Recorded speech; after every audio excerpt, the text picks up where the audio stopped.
Hello, hello, my friends, my family, my community, my tribe.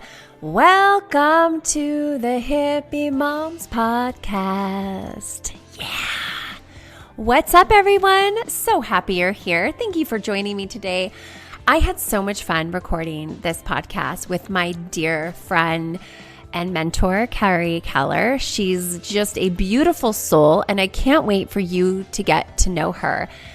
She is a natural product and perfume formulator, like no synthetic fragrances here. We actually talk a lot about that. She's an aromatherapist and the creator of Life Aromatherapy. And that is a line of essential oil-based products, scents. She also has jewelry and inspirational items, and she's based in L.A.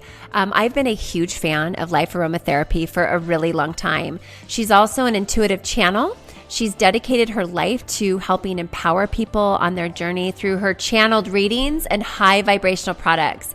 She's also received a following internationally through her readings and Life Toolkit program, her luxury fragrances and inspirational items. You guys, she is just such a beautiful person and friend, and I hope you enjoy this. We're going to be talking about nutrition, intuition, essential oils, all the things that hippie moms are interested in. So hopefully you enjoy this conversation. I would love to hear your comments, share, subscribe, and let's go. The first time I met you was in commercial real estate. So the listeners know, I met you at, we were both working in a commercial real estate firm. And you were working on a team that I don't know, some of the guys were transitioning out of. And I just remember meeting you. And you're like this glowing angel, like walking, it's like you were glowing. You're just so beautiful. You smelled like heaven. Like every time you walked by, I was like, oh. Thank you. Well, and really, as I got to know you, you were truly the first one I'd ever met that really lived this lifestyle that now I embrace so much. But you were the first one that I'd ever met that had, that was literally living it. And you could tell by the way that you looked, like you literally looked like a glowing angel. And I remember going home, like looking at my skin, like, God, I'm so dull. Like, what's wrong with me? I need to befriend her and find out all her secrets. Oh, I love you. It was a wonderful time meeting you, and it was nice to I remember every moment of that time period of meeting you, and also all the goofiness and all our hikes and walks together. So fun that way. But thank you for saying that, because a lot of what I was doing years ago was very abnormal. It was. A lot of people thought I was strange, so, but thank you for saying that. Well, it was a strange thing for people because, that way of living, it's much more common now. It's a little bit more mainstream. For sure. People are more accepting of it. But I would love the listeners to hear kind of how did you know before everyone else? I mean, were your parents weren't super natural, were they?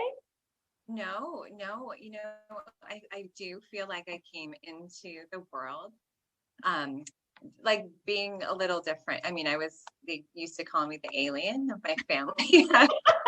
And from when I was a child, because things like, I could sleep anywhere. Like we go on roads. I grew up in Illinois in the Midwest. So, my upbringing was very wholesome.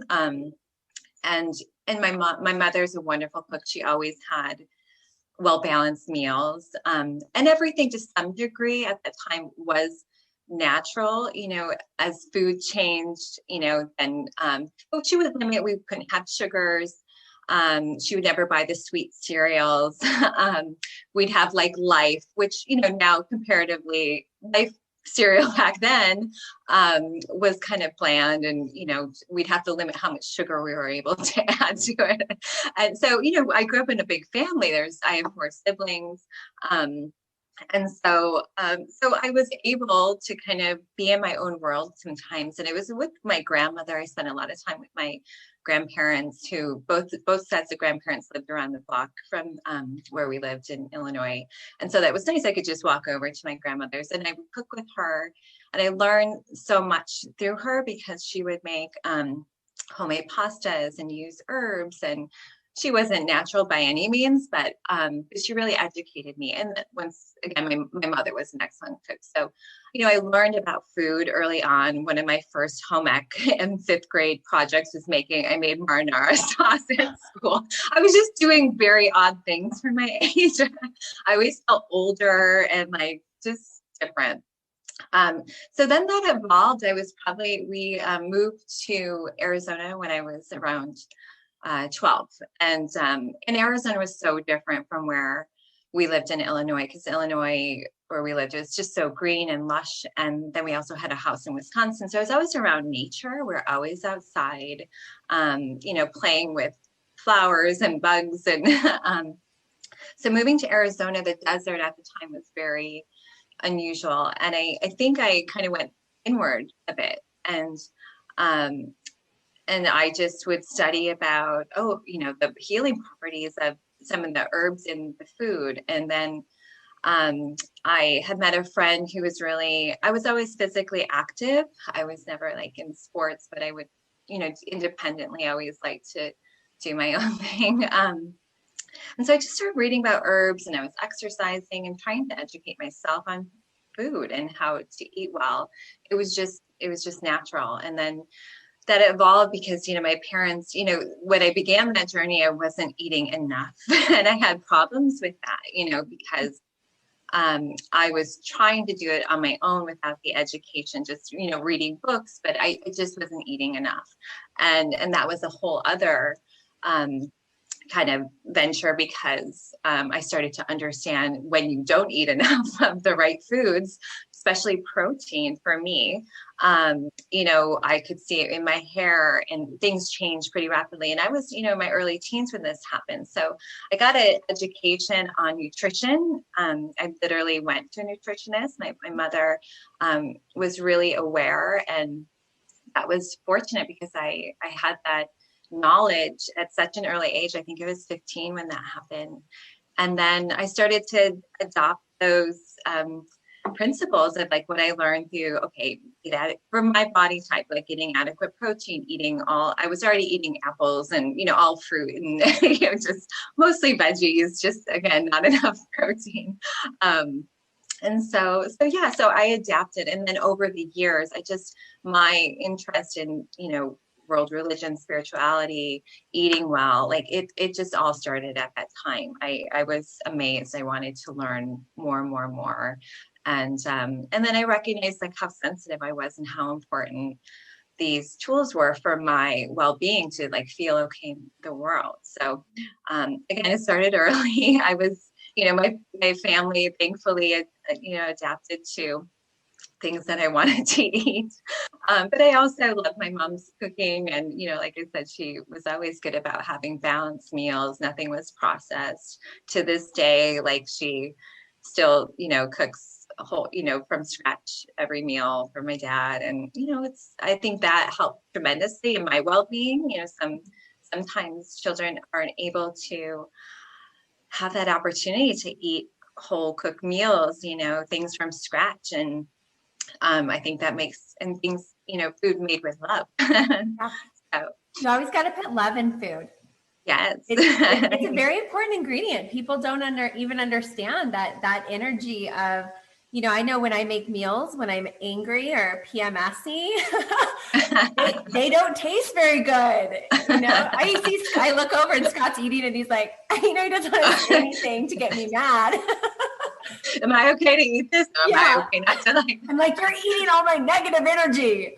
No, but I love that you shared that, because having that education about food and nutrition early on is so important. And our kids they don't have that. What they do have is what their parents do. And that's why, I'm so passionate about, teaching moms how to eat themselves is because if you nourish yourself, your kids are going to see it. And I think that's just, they're going to see it, and that's what they become. They notice you. They don't do what you say, they do what you do. So that's that's a really awesome thing that also you had that space to grow and kind of explore that on your own, and that you had literally someone to help you along that path, which I think is so important. For sure. Yes. Because a lot of time, in school, I don't know in schools today what they, how they address diet and nutrition. Not much. But yeah, but Oh, we didn't have that. So I agree. I think it's so important. I think it's so important to educate children on, just how to eat well, how to, get those vitamins in these yeah. fruits and vegetables. And and it's just the healing property of food altogether. I think some people forget that food is healing, and it's not just for, energy, it's, for our well-being. And education is so important. I don't know how you feel with it. I mean, I'm just always amazed by how much knowledge you have, and and just how you're helping other mothers and children eat well. But you everything you I mean, for the listeners, everything she makes is so delicious. She has eaten a lot of my food. Carrie and I have done a women's wellness retreat together, which we will do again. And it was so much fun. Carrie just stepped in and she was just magical. But yeah, it's really fun. I think that's one thing, not everyone loves to cook. And I don't always love to cook, I'll be honest, but I do love creating, and I love co-creating, with people and friends. And like you, I love that you said that there's so many healing properties to food that is so overlooked. And honestly, I still tend to overlook things, like, okay, what supplement do I need for this or that? And it's like, no, food has everything we need. And I heard something specifically weird. I was studying about supplements, and it's like, we've only scratched the surface when it comes to supplements. We only know about a very finite amount of molecules and nutrients. There are millions, if not trillions more that we just we haven't unearthed, and we don't understand how they all work together in the synergy. And Mother Nature has put them in these packages that have everything. So you don't have to go buy a bottle of magnesium, right? You just go eat magnesium-rich foods, and everything else in that food is going to help that magnesium be bioavailable and all the other things that your body needs as well. So I love that. And that was one thing too. I remember when we would go out to dinner, like I would just be like, I want what she's having. Whatever Carrie's ordering, that's what I want. I'm like, Carrie, what are you drinking? What are you doing? Because I just wanted to be just like you. I did. No, you were like you were definitely my first mentor. And I think when you see something in someone, it's that reflection in you, right? It's that longing to embody that in you. And I saw health, I saw wellness, I saw vitality, I saw energy, I saw this wholeness. Like you weren't going out drinking, getting snockered with, all the brokers. Like I was. I'm like, I just want them to like me. So, I need that hole. I need that void, someone to tell me they like me. But it really influenced me in such a big way. And then, as I got to know you, I got to understand, you have this intuition, and I really would love to kind of dive into, I think a lot of our listeners know what intuition is, but I think we can just, keep it pretty simple. What is intuition? How, and a little bit maybe in your backstory, because you are an intuitive channel, you do get this incredible guidance, which I have experienced. And maybe in a little bit, we'll share how you helped influence me to marry Scott. Story. So good. I love that story. So we'll talk about that. But first, I'd love to hear, can you kind of share a little bit about, what is an intuitive channel, and kind of what that means to you and what comes up for you to share here? For sure. So our intuition, I'm just on basic terms, is that gut reaction. It's a gut feeling. It's just like, that doesn't sit well. That's interesting. Where something just kind of peaks inside of you. And what happens, a lot of times people, kind of quiet that voice if intellectually they don't like what they're feeling or seeing or hearing. And that's a longer discussion, but I'm just going to say your intuition is kind of your gut reaction. Now, as a channel, I'm what they call all the channel, like all the clair. So clairsentient, I feel other people's emotions and energy. Clairaudient, where I hear the voices of angels and spirit guides, higher dimensional beings. Claircognizance, knowing about a person, knowing about things without knowing how or why.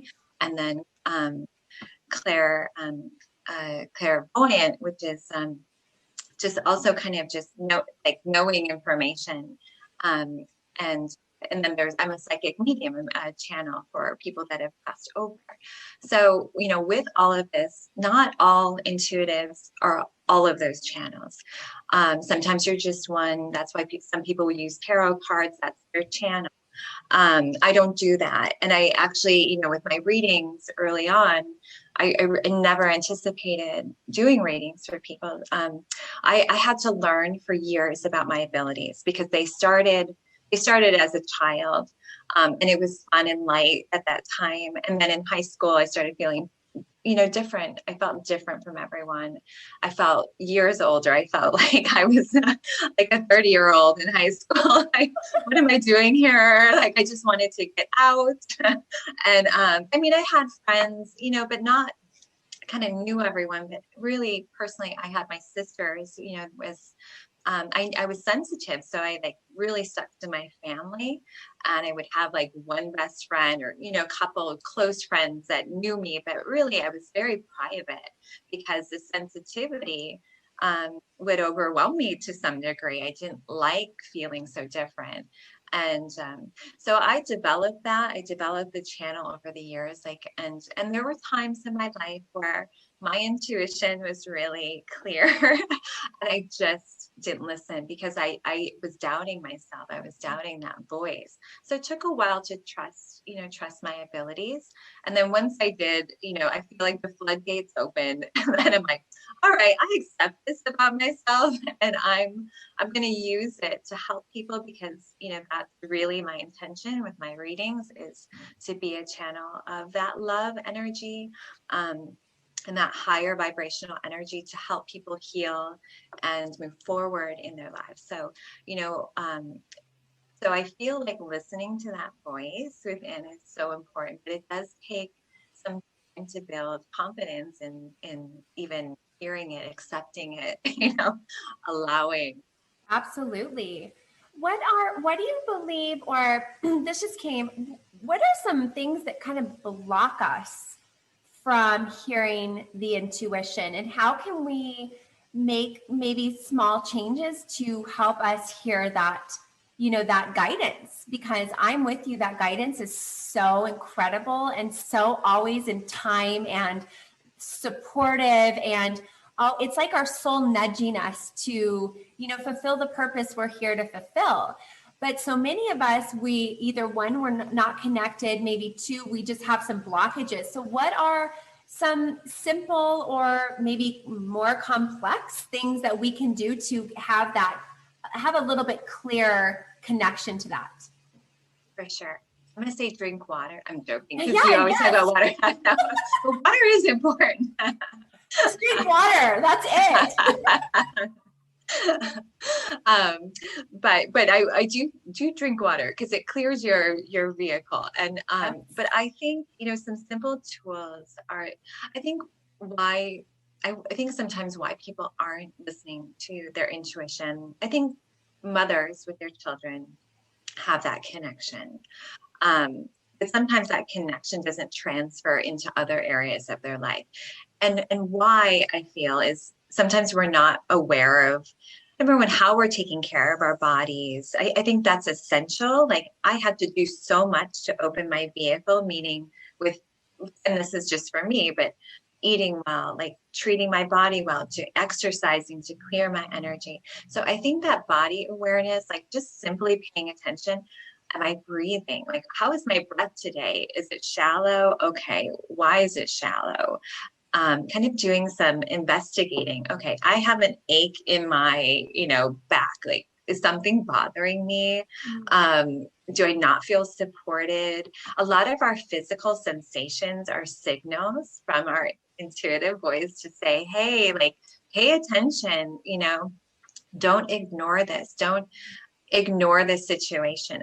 Everything is energy in my mind.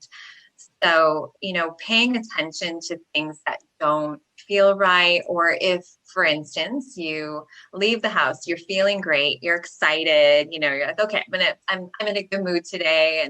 And you go out and let's say you go into the work environment and then you just feel, deflated. You're like, oh, I can't breathe again. And I just feel tired. Why am I so tired? Could be that maybe something in that work environment, maybe you don't like your job. Maybe that environment is depleting you. And, I don't want to say that, but sometimes we have to be and, go to work, and there's ways to amplify and shift our energy to build our environments. That could be a whole other discussion, but it's just that awareness. Like, how are you feeling daily? Checking in with your breath, checking in with your physical sensations. I find that when people are driving, you have an open channel, and that's usually for people that maybe aren't as aware or open, will get signals and signs and guidance, whether it's through a song, music, or they'll just think of something, they'll kind of process whatever, like if something's happening, they'll kind of do their unwinding while driving. And why that is because it's kind of like an automatic, when sometimes people are just in that automatic zone when driving. But what happens is your guidance then kind of opens up that channel, just like meditation. Meditation, you want to quiet the mind so you're not thinking about a million things. So I find that in my readings, I notice a lot of times people start receiving signals, signs when they're in the car. Interesting. Yeah. And it's, I get it. It's like their relief time also. Like when we are distracted, when we have a lot going on in our lives, it is hard to listen to your intuition. Yes. So distractions are a big block. Okay. You have to make time to sit and rest or get out in nature. That is one way, those channels are a great way to connect with your intuitive voice.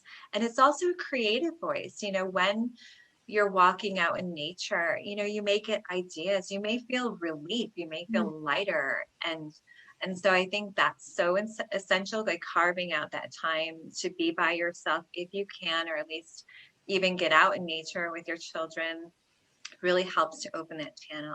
Because it's, I say it starts in the gut, but eventually we want to open the heart. We want to open the throat chakra, our expression. So it's an unfolding process, but I feel like there's essential things that we need to do in order to ground our energy and start receiving that intuitive voice. For a lot of my clients, I always recommend taking baths. Baths are so clearing to the auric field. Adding sea salt and essential oils that just really recharges, and in that time when we're unwinding again, it helps you get more in touch with who you are, because the more distractions, the farther away you're going to get from yourself. I love that. I really, especially, right now with so much going on, I know so many of us feel that like swirling, whirling overwhelmment. And if we can just know that, that's one state of being, but that if we can, like you said, get into nature, find some quietness, where so much we think, oh, we don't have time for that. We think if we stay in this whirling, twirling thing, that we're going to somehow control an outcome. It almost becomes the mind's comfort zone, but it's so uncomfortable. So so what I'm hearing you say is finding that time for stillness, right? Breathing, checking in with your body, and being in nature where you can just, or taking a bath, like this forms of self-care that really care for this vessel that we have. And energetically, if it's whirling and swirling, it's not going to be a good conduit for that guidance. So if we can calm it down and take care of this vessel that we live in, we're going to be able to get that guidance clear. Yes. Yes. I love it. Yeah. And, I feel like we're all intuitive beings. Some of us come in a little more open than others. Yeah.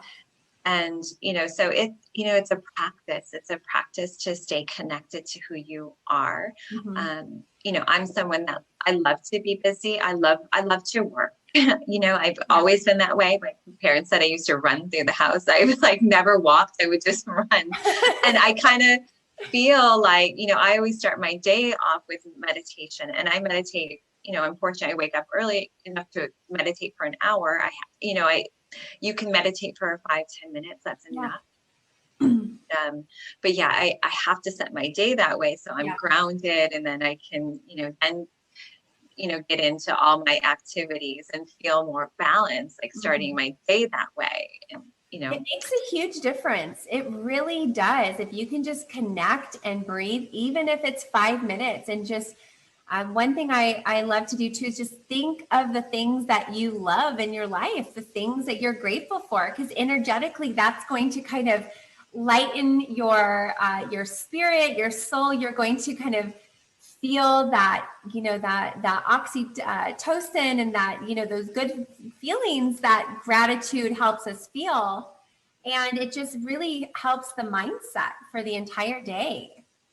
I love that you said that, because I feel like positivity, it's sometimes people think, being positive or just appreciating what you have, not that you're in denial of real life, because I'm all about being real, but I do think counting your blessings is so important.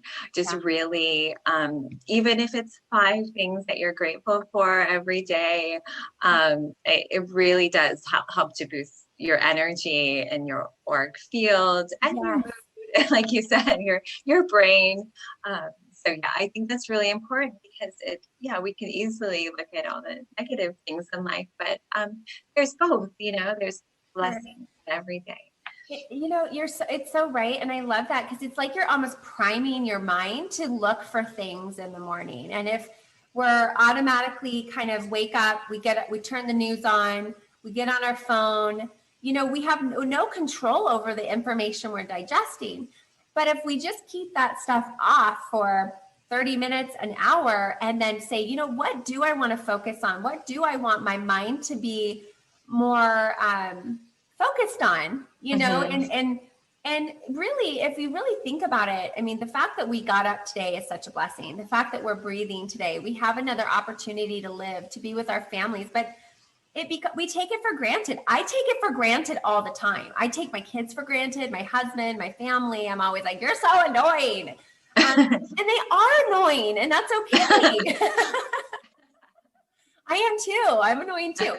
But it's like priming your mind for that. And I love that. I think that's such beautiful wisdom. And it's so simple. I think so much we feel like we need to sit in this lotus position and, have our mudras and levitate and, be able to, and it's like, no, just sit up in your bed and get your feet on the earth and just breathe, just take a few moments for you to focus on, the beauty and the things in the world that are going right. Yes. Yeah. And and I think as a tool for people, so let's say you don't want to sit for 5 to 10 minutes and just breathe, I mean, you have to breathe. Yeah, you have to. Right. Don't hold your breath. Number 1 tip, don't hold your breath. Drink water. But, I feel like simple stretching. I love stretching in the morning, again, even if it's for 5 minutes, because it really helps work the cerebral spinal fluid, which gets the body lubricated. Yeah. And, so if you don't want to sit and meditate, maybe just breathe and do some simple stretches. It helps to open the body. And I just love that. And I love that for people, that maybe have a little, more difficulty just sitting and concentrating and breathing. So I recommend that tool also. I know it's silly, it's just stretching, but it makes a big difference. It makes such a huge difference. And it's so simple, but really, yes, moving the body and getting that lymphatic system moving. I love it. I think that's brilliant. I love it. Okay, so I really want to talk about, so you are this magical formulator. Okay, so I have a quick, should we tell the story about Scott real quick? Yes, like let's listeners talk about want to hear Scott. that story. So, okay, and I want to just say, I'm going to toot my own horn because when I put people to, not that I put people together, when I do this, no.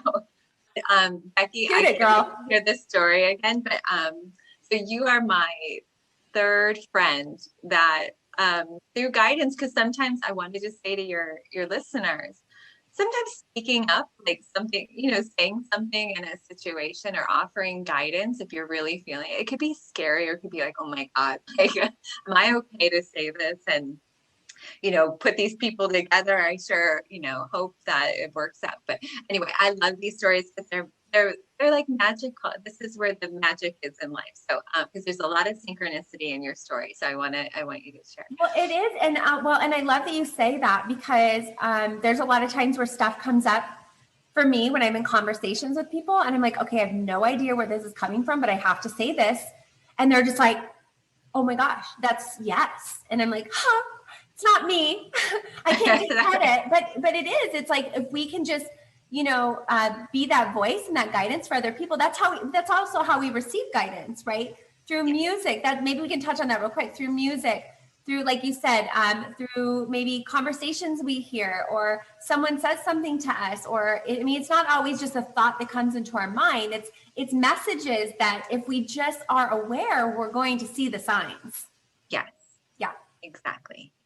So Scott and I, we started dating. And we dated for a week. And then I got cold feet because, I met this other guy, Dan. Remember Dan? Yeah, I remember Dan. Yeah. I mean, it was so funny. So I was like, of course I was like in this moral dilemma. I couldn't date two guys at once. Although I dated like multiple guys all the time for years. But I felt like, no, I'm growing up. I know what I want.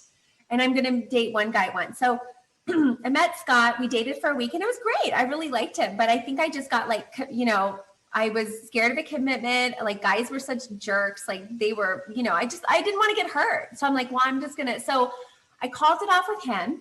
And then I went on a date with Dan. And then I remember that night Dan kissed me. And I'm not kidding. I felt like I kissed like a 10-year-old boy. It was so weird. God love Dan. We just weren't on the same. It's fine. Not that electricity. Yeah. It was weird. I was just like, okay. And then I was like, shoot.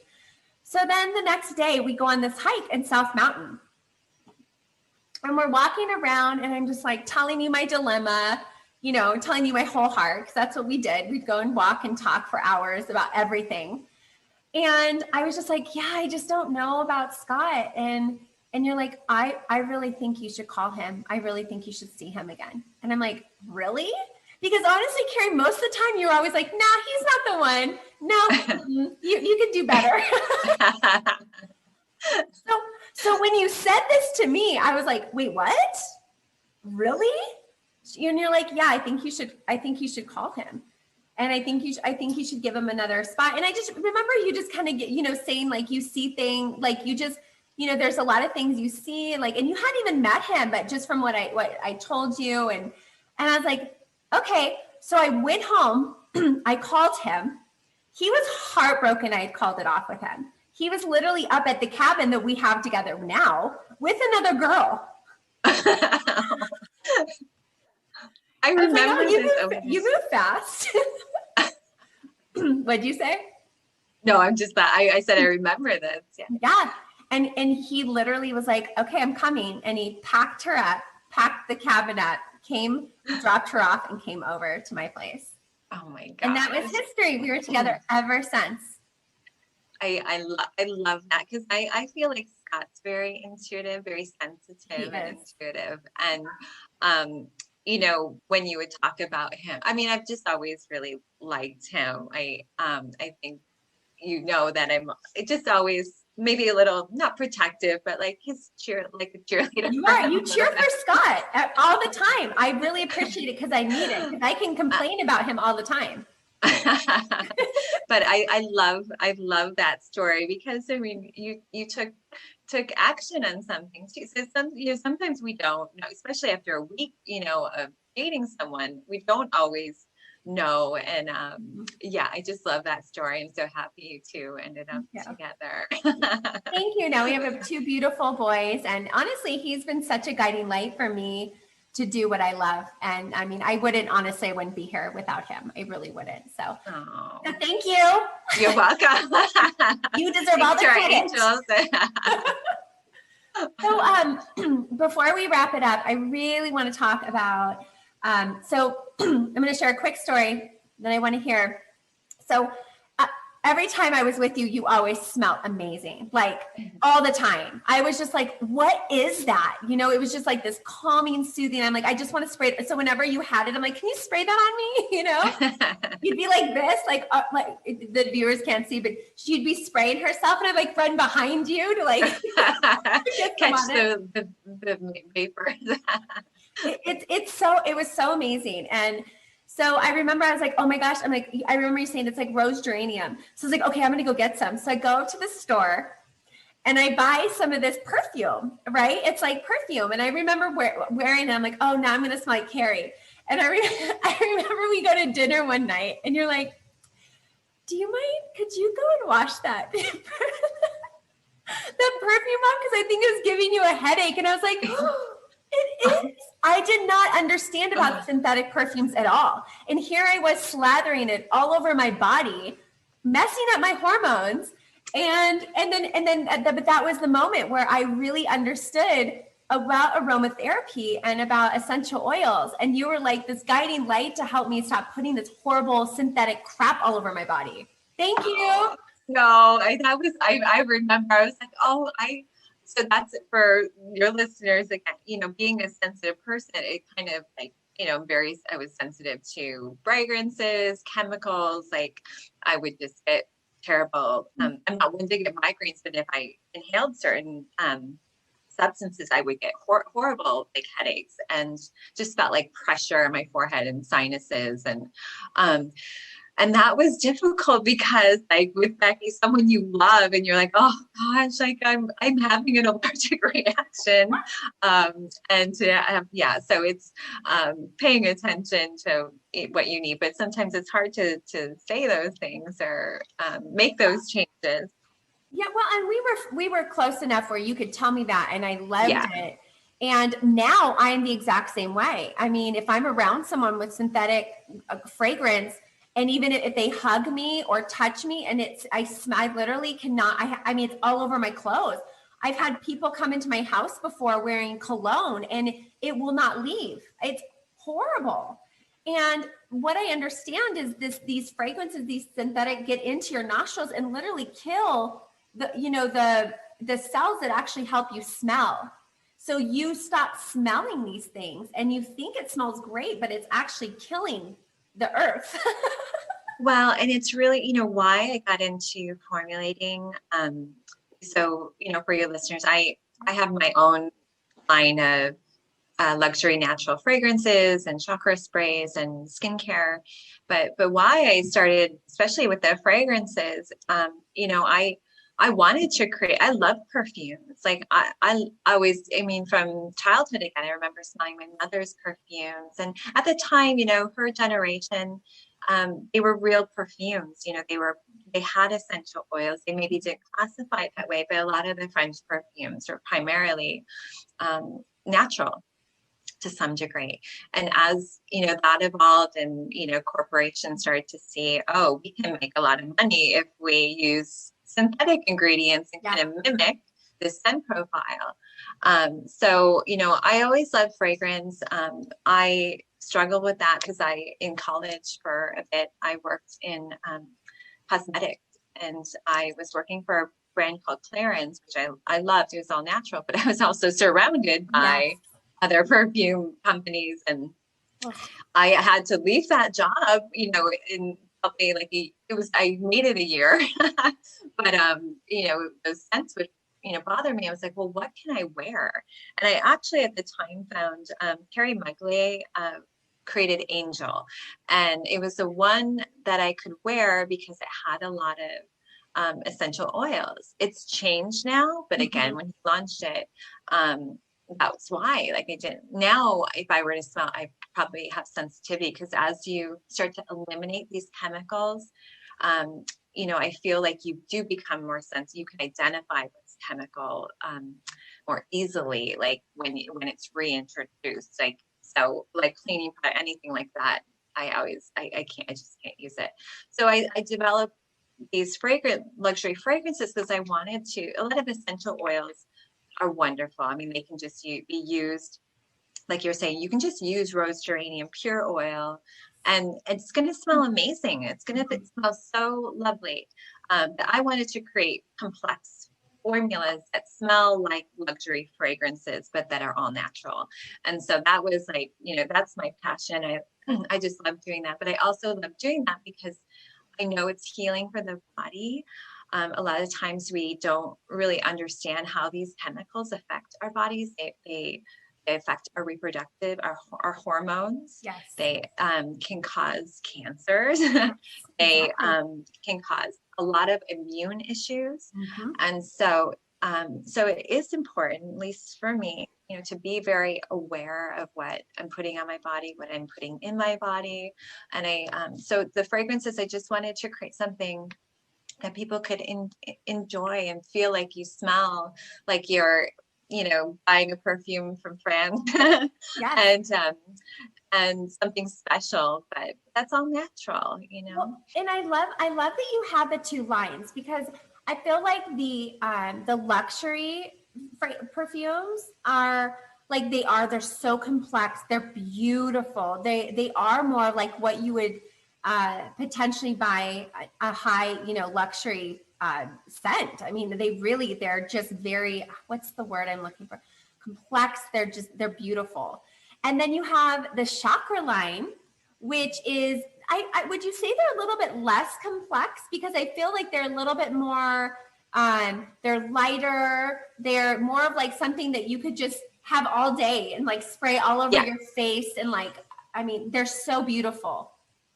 Yeah, the chakra sprays are, they're kind of like my universal spray. You can spray them multiple times a day. That's the intention with those. Yeah, the perfumes are more concentrated. You really only need to spray once a day. Chakra sprays are meant to revive people's energy, to give you a boost, to help you ground, they have healing properties. So they're not as complex, but they're still therapeutic and they will give you that boost. And I think they smell nice. So I wanted to also provide something that you maybe want to spray in your atmosphere, spray in your linen, spray on your body.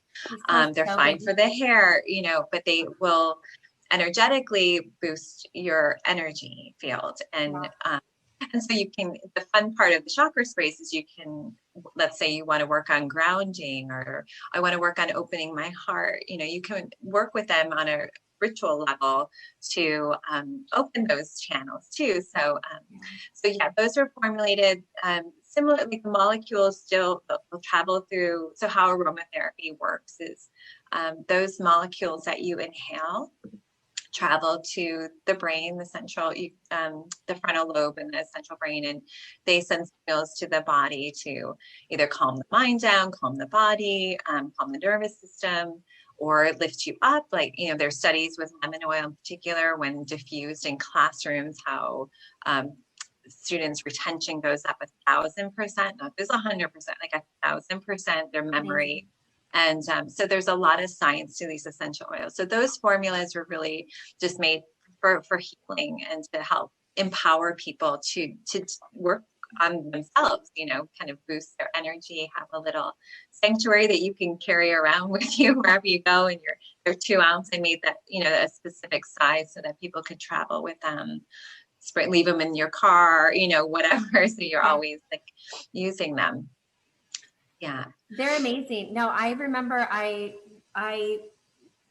just remember when you first had them and you had them in all these stores, and I was just like, it was so incredible. And now to see you on your journey, here you are in LA, and you not only do you have your own line, but you formulate for high end companies to help them create their own, signature scent. Yeah, that's really fun. I feel very fortunate that the brands that I've connected with, I kind of keep it my, circle kind of small with who I'm formulating for. But I love that these companies want to have a natural scent. And, one will be launching in spring, and they're a pretty big name. And I feel like it's so awesome that they've chosen to launch a natural scent as their signature scent. And so it just also, I know over the last few years, this non-toxic clean beauty movement has emerged, and it's really nice to see, because when I was formulating, I started some of my first products 20 years ago or more, about 20 years ago, and I didn't have an official line until like 2005, and the fragrances came much later. But there still wasn't a lot available. You'd have to go to the health food store and really scout out, search for natural products that were effective. So I love this clean beauty movement, and but still there's not a lot of natural luxury fragrances. Right. It's still like a very, very small circle there of people that do it. It truly is the way of the future. I mean, this is where we are headed, because it's not sustainable to continue using synthetic perfumes and these chemicals that are causing cancer and reproductive issues. It just doesn't, it's not sustainable. And I think more and more people are waking up. I really do. I think more people are waking up. So I really love that you're on the cutting edge. You've always been on the cutting edge. or out in the atmosphere and like kind of coming back to Earth. Or with your other alien friends. Yeah, exactly. Yes. But no, I love to see this. And for your listeners, I just feel like, if even trying to eliminate, whether it's like simple steps, chemicals from your environment, and see how you feel, like that's kind of the fun part, is like, let's replace these things with something else, and let me just see how I feel. If I don't like it, and I'll go back to what I was doing. But I think you'll notice a shift. That's the thing. That's the fun part, is like, wow, like once I did that, I feel better. I feel lighter.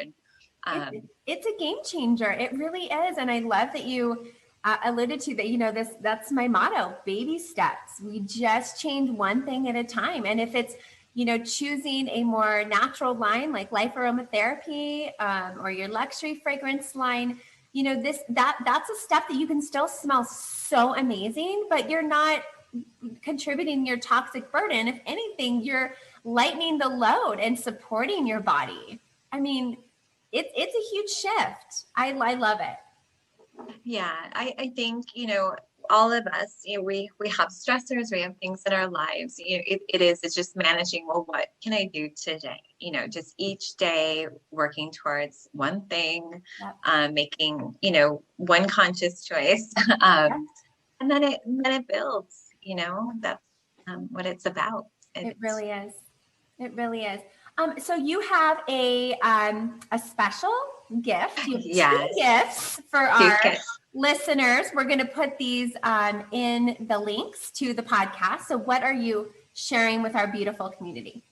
So for those of you that go to my website or sign up for my newsletter, or email me, you'll get a free meditation.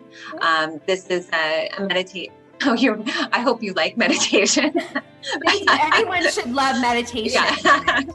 But this one is guided. And so if you do have a difficult time meditating, this one's guided, and it's specifically meant for stress relief and grounding and healing. So I think during these times, it's maybe hopefully that one's helpful, and you can even put it on at night before you go to bed. So that's available for free.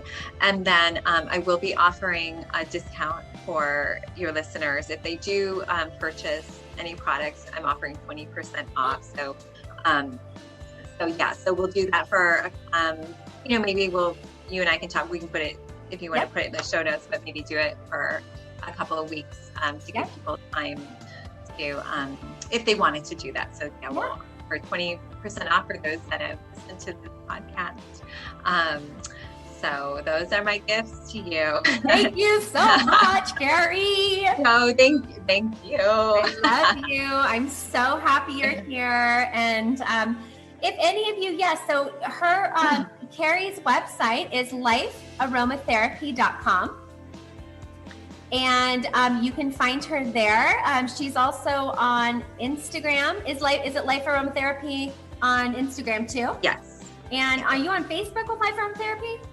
I am. I'm not on Facebook. Instagram's the place to go. Yeah, pretty much. Okay. Perfect. All right. Well, Carrie, we'll definitely have more conversations on this podcast. This was so much fun. Thank you so much for having me. Thank you. All right, everyone. We'll check you, or you'll check us out. Hopefully, we'll connect on the next podcast. Have a beautiful day, everyone. Have a beautiful day. Bye. That was fun. That was so much fun. Thank you. Thank you.